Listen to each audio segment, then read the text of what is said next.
Hello, my name is Neville Joffe. It was 1989 and the political environment in South Africa was turbulent. Nelson Mandela was about to be released from prison and the future of the country was bleak. It was about that time that I was headhunted by a Canadian company and offered an attractive but challenging job, which I will tell you in just a moment.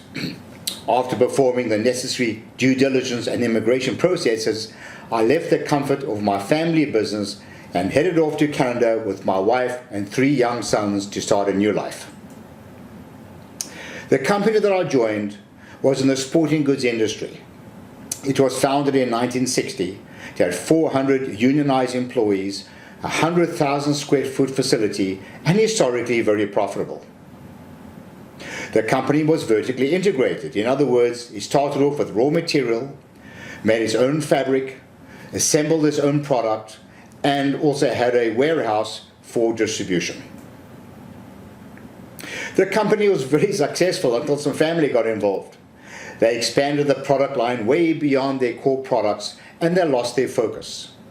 While revenues increased, they suffered from a very serious decline in profitability and a lack of cash flow. The environment was toxic. They had a cover your behind mentality. They sent out memos for everything, and when something went wrong, don't blame me, you got a memo. Well, the business became top heavy in management, poor quality and deliveries, and it suffered from a silo mentality with hidden agendas and low morale. The result, a sick company running out of money. I had to stop the hemorrhaging.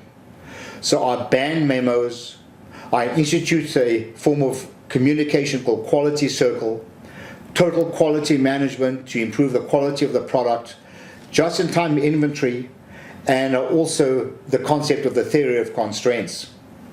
The company became stable, but in my view, it was still a long way from becoming a world-class producer.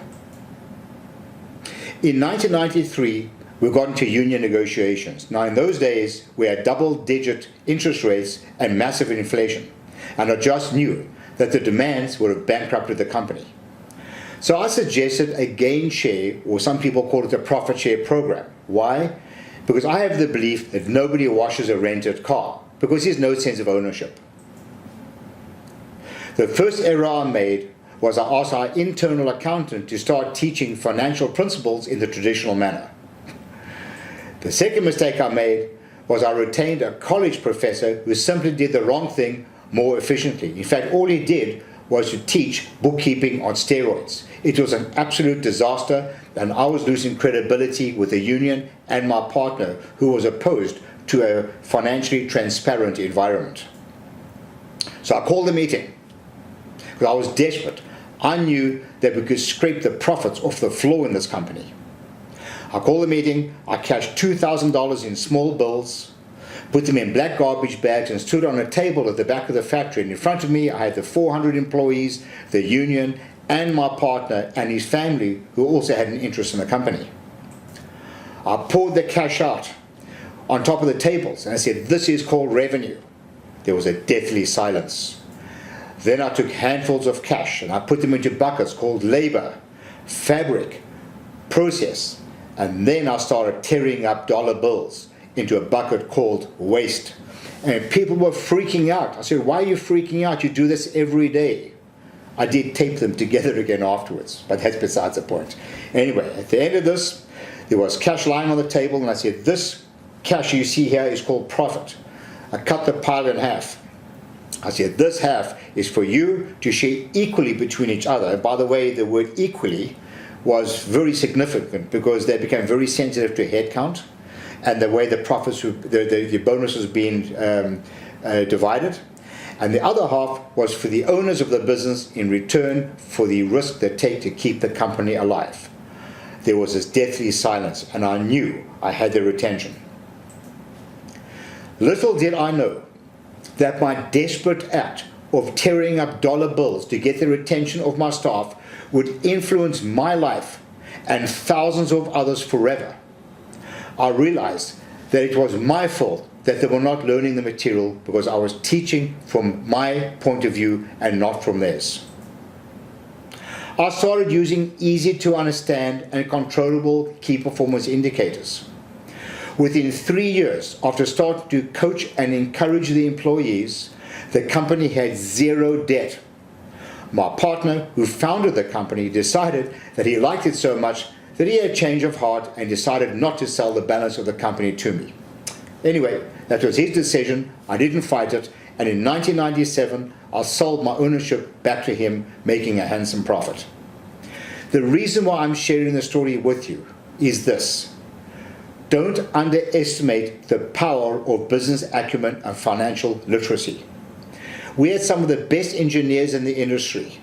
We had great marketing, great product, but the ultimate initiative that turned this company from mediocrity to a world-class producer, making handsome profits, was because everybody understood the financial implication of the decision, and they all had a vested interest in those decisions.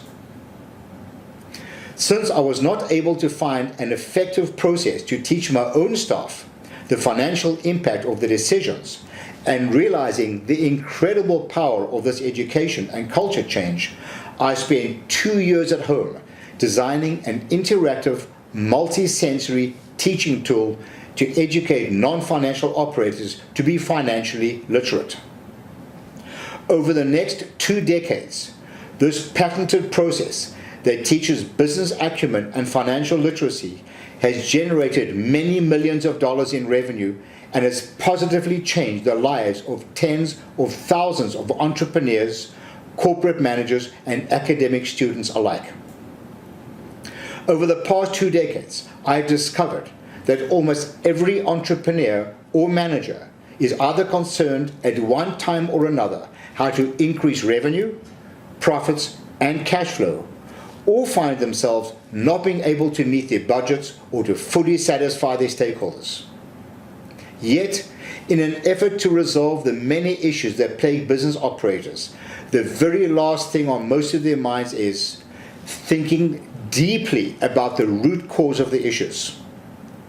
It may surprise you to know that more often than not, the problems are not what you think they are.